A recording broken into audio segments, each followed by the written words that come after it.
Hi there. So, I don't know if I'm gonna post this, but I just wanted to document a little bit with getting off of Suboxone.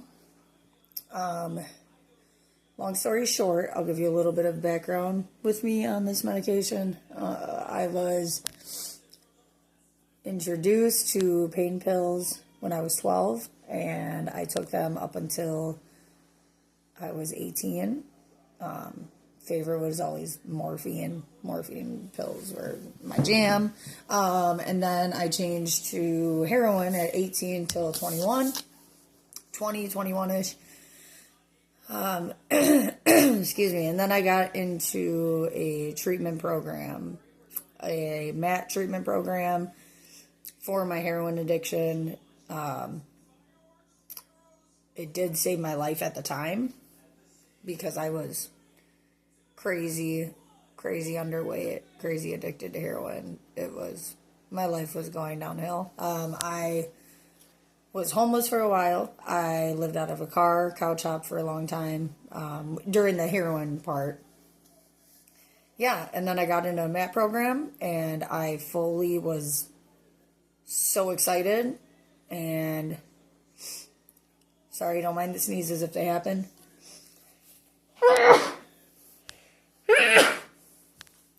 Part of withdrawals, love it. But yeah, I was so excited because I felt like it was a godsend, and I was like, nice. It immediately took my cravings away. I didn't want to use heroin at all. I never relapsed while I was in the program. So from 21 about until 30. I am now 30 years old. I just turned 30 in December, so last month. And when I started on subs, I abused my subs as well. I took a lot of Suboxone, about 5 8 milligram strips a day. I've run on my script within 2 weeks and have to ask my mom for hers or jack hers, honestly. It was really fucked up. But yeah, so I did that. And then so I'll take you through like where I started and then when I started tapering, blah, blah, blah. So I started on like 5 8 milligram strips a day, and very quickly I was able to go down to like 1 8 milligram strip a day and get to the dose that I was prescribed. I think that's due to like the ceiling effect, because you never really got more of a buzz or whatever feeling from taking more than like 8 milligrams. It was stupid. And then I met someone who completely changed my life and made me want to do better and be a better person and get off of substances. So when we first got together, I was still on my 8 milligrams. I had the tablet form at one point, and then I had the strips. I would like lick the pill bottle for the tablet forms, try and get whatever else I could, addict mindset. Then I'd say within like a year, not even, of being with this person, I cut that in half and I went to 4 milligrams, which, believe it or not, I did not experience like any difference. I didn't experience any withdrawals, excuse me, at all. I totally was fine. It was like I was still taking 8 and I was taking 4 milligrams. So crazy to me that it's even prescribed really high. Maybe at least when you first get off of heroin, yeah. But like after a week or two, you should just put them right to 4. But then from 4, I cut down to 2 milligrams. And this all took a very long time. I stayed on 4 milligrams for like a year, maybe a year and a half. Maybe 2 years, honestly. I'm not good with change. Most humans aren't. Then I'm trying not to make this very long. Then I went down to 2 milligrams. I stayed at 2 milligrams for like 3 years. 3 years or so. I was too scared to do anything about it. Then I had some crazy things happen in life. Quite a few child losses, and it really fucked me up. I really was like, every OBGYN, every mother who is on Suboxone or methadone is going to say is completely safe to be on while you're pregnant. If you do a little more research into that, it can actually cause learning difficulties in kids. It can, and most likely, I know they say sometimes people are good and the children come out and they don't go through withdrawals.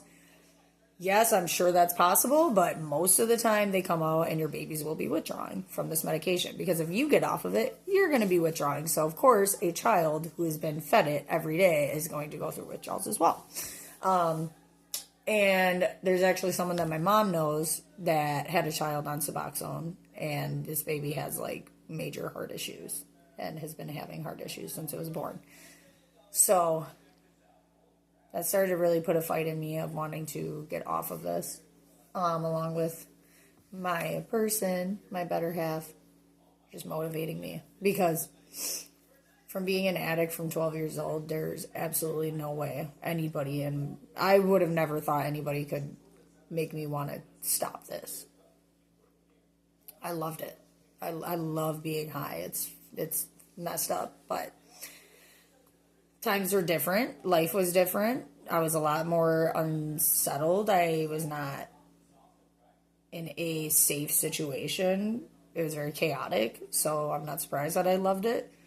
But I'm a lot more stable now. I'm a lot happier. I have somebody who supports me and loves me. So, yeah. Then I was on the 2 milligrams for a while, like 3 years.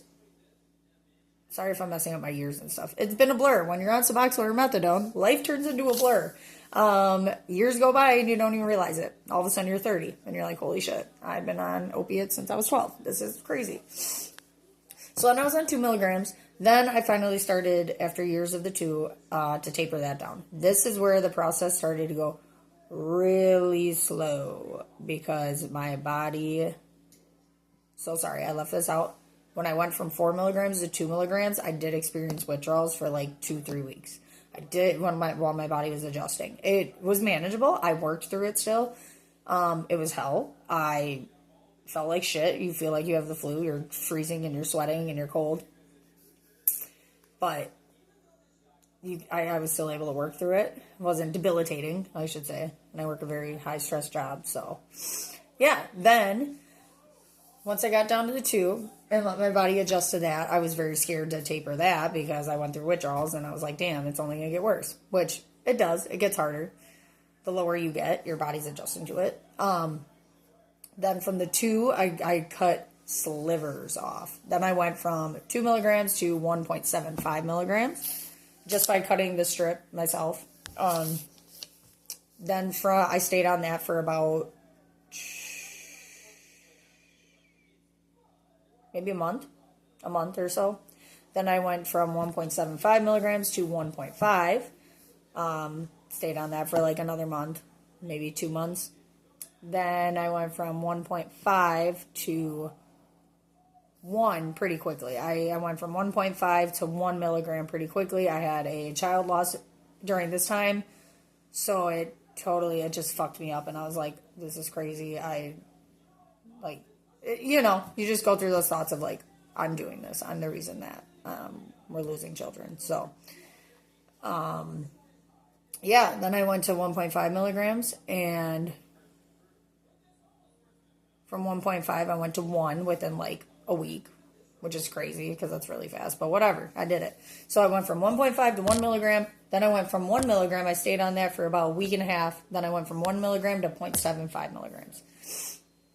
It was really fast, those couple stints. My body was wigging out, I was freaking out, losing it. A lot of it is mental, I will say. A lot of it is physical, but you're going to get in your head really bad. I would be crying before even cutting back, knowing I'm going to cut back on my meds and it's going to feel different and not the full effect. So, a lot of it is in your head. I truly believe that. Then I was at 1 milligram, and then I jumped to 0.75. Then I stayed on 0.75 for like 2-3 weeks. Then 0.75, I went to 0.5. Stayed at that for, that might have been a month one. That was like about a month. Then 0.5, I went down to 0.25. So now it's getting really small. That's the lowest dose I was on, or got myself down to, was 0.25. During this time, some crazy shit happened with the doctor I've been with forever, since getting into the MAT program. I told him how far I came. I was down to 0.25. I was so proud. I was like, I need help getting off of the last bit. Because I will tell you, in the meantime, at 1.25, I tried to jump off cold turkey. Did not succeed. It was hell, the withdrawal. I couldn't even make it longer than like 18 hours. Went back on. That's when I went to the 1 milligram. And at 0.75, I tried to jump off as well. Could not do it. It was really bad. So I talked to my doctor, and because I knew I've tried to do it before and how hard it is. So I asked him to help me, and he actually recommended me to go up on my dose. He said, keep in mind, I'm at 0.25 of a milligram now, right? And he said, how would you feel if we went back to 2 milligrams? My dose I was prescribed. And I was like, I'd feel great. Of course I fucking would. I'd feel like I got a little buzz again and like all this energy and blah, blah, blah. But I was very adamant about wanting to get off of it. So then he was like, well, okay, let's move you to 1 milligram. That's still 75% more than what I was on. Take it, I was going to withdrawals still. My body was adjusting to the 0.25 milligram. And I just was like, okay, all right. Yep, let's do it. I didn't do it. I stayed on my 0.25, and I actually switched doctors. And then I met an angel of a lady. Her name's Angela. I'm not going to go any further because I don't want to give out her information. But she specializes in getting patients off of benzodiazepines. So I was very hopeful. I was like, she specializes in helping people get off of medication. And I was like, I need help. I'm so close to the end, but I just couldn't take that last jump. I was reading a lot about comfort meds, kratom. When I tried to jump off those couple other times, I took so much melatonin. I'm surprised I didn't die. You probably can't die from melatonin, but I felt like I was going to. And it would not put me to sleep. I'd be sitting there at the TV like, it was terrible. So yeah, I met with Angela, and I told her everything. You know, you gotta go through, you're going into a MAT program again, a new one, so you gotta take your drug test and blah, blah, blah. I was like, hey, they see a lot of junkies, a lot of addicts on a daily basis, so I don't know if she believed me at first that I was really on 0.25 of a milligram, because that's very low. But once I had my next follow-up appointment, I could tell she knew I wasn't lying, so that was cool. Yeah, so she prescribed me 1 more month worth of my Suboxone. It was 5 strips, 5 2-milligram strips to last 30 days, which it does because I would cut it into 6 pieces. And, I set a date. I set a date. I took off of work. I work weekends, so I work Saturday through Monday, 12-hour shifts. I'm a lead of a distribution center, so it's very high stress, very crazy. I'm in charge of a lot of people. So yeah, I was like, I'm definitely taking off of work. I'm not going into work going through this. But she was awesome because she prescribed me the comfort meds. And I will fully say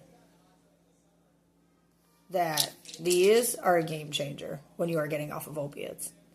Once you taper down to a very low dose. They might even help if you jump off at 0.5 milligrams. I don't know. I wasn't taking that chance because I tried to jump off at 0.75 and it was fucking hell. So, these are a game changer. This is clonidine. Clonidine is a blood pressure medication. I have been able to take these. On it, it says take it at night to help you sleep. I haven't been getting much sleep, but I got like 4 hours last night. And that's day 3 of no Suboxone. So, let me give you the rundown with the getting off completely and being off of Suboxone 100%. So, today's date is January 3rd, okay? My very last dose of Suboxone, my 0.25 milligrams, was 12/31. December 31st, It is now January 3rd. I've been making a log because I want to show it to Angela too. And just, I don't know, I want to do something in the future of like helping addicts or, you know, give them some kind of hope of you can get off of a MAT program as well.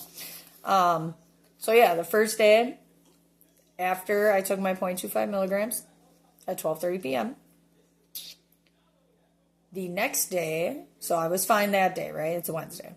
Then Thursday hits, and the first thing I noticed is I was trying to like distract my mind. I've been so used to this time frame, this schedule of I always took my fucking Suboxone at it'd be between 12 and 12:30 I would take it. So it was really hard for me not to continuously look at the clock, look forward to my medication. It's a mind fuck. Addicts know what I'm talking about, especially in MAT programs. You look forward to that dose. So the next day I tried to do Legos. I was doing my little flower Legos. This was at 1:30 p.m. So it's an hour past the time I would take my meds. And the first thing I noticed is that my left hand, when I was trying to grip the Legos, it was not working very well. It was like super fucky. Like I couldn't grip little pieces of Legos, like your nervous system's freaking out a little. But it was dealable. Whatever, I made my Legos. Yeah, started getting a runny nose at like 2:30. The chills started to come in waves at almost 4 o'clock. This is day 1 still of no subs. Or yeah, first full day without any. Skin, 9 p.m. I started getting the skin crawlies. You know what I'm talking about. You feel like there's like fucking 100 bugs under your skin and you just want to, you know, hit it and you're achy. Yawning was super hardcore. Sneezing, I've been sneezing a lot. I never sneeze usually. At least on the subs, I like never sneeze. Now I'm sneezing. 10:30, I took my first clonidine. I'm only supposed to take 1 a night. That has not happened because it's been a little rough. So I took 1 clonidine at 10:30. Next thing you know, it's 12:30 a.m. Still can't sleep. Restless. I tried taking 1 melatonin at 2:45 a.m. Have not slept yet. Didn't help. I took a half of a clonidine. These clonidines, by the way, are 0.1 milligrams. So then I took a half, so 0.5 at 4 a.m. Still have not slept. And I finally got 30 minutes of sleep from 6 to 6:30 in the morning. And then I woke up, I went to the bed, and I was able to sleep from 7 to 8 a.m. That's the sleep I got. Next day.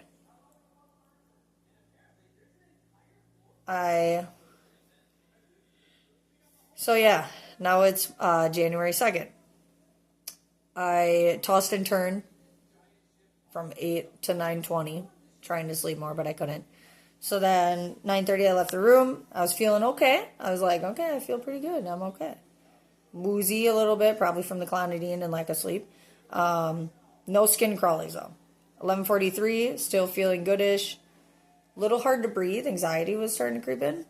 But I don't know if that's because my body was getting used. Like I just put a new drug in it that it's never had. Also, my body is depleted of a drug that I was on for almost 10 years. Yeah, I tried to focus on cleaning. 12:30 rolls around. I'm really drained. I'm tired. But I wrote on here, officially 48 hours off of subs. Woohoo. This is a longer video than I wanted. Sorry, guys. 6:30 p.m. now. Or, sorry, 4:30 I started getting the chills again and tired. 6:30 skin crawly started. 8:20. This is where I was like, oh, shit. I was able to wait till 10:30 the first night to take the clonidine. Now I was taking it at 8:20 p.m. Took 1. Now I started 8:20, right? And I know it takes a bit for shit to kick in, but it was 9:11 and the muscle spasms were getting really bad. 10 p.m. Feeling better, not so bad at the skin crawlies. 10:14. I took another half of clonidine. 11 p.m. I was tossing and turning, can't sleep. 12 a.m., 12:10 a.m., can't sleep, took 2 melatonin. 12:45 a.m., crawlies, really bad again. I took the other half of the 0.1 clonidine. So, last night I took 2.1 milligram clonidines. So, I took 2 milligrams instead of 1. Not the end of the world. I know it's a stepping stone. This morning I woke up. I got like 4 hours of sleep. Feeling like a baddie. I could sleep 4 hours, which is crazy because I love sleep. I am somebody who will fall asleep at 10 p.m. and sleep till 10:30 a.m. the next day. Like 12 hours of sleep. 12 and a half, whatever. But with this is really fucking me up. I'm not getting sleep like I used to. But I think a lot of the reason why I slept so much is because of the Suboxone. So, this is my video. It's pretty long. Sorry for it. I really owe a lot to my doctor, my new doctor, for helping me and prescribing me the clonidine.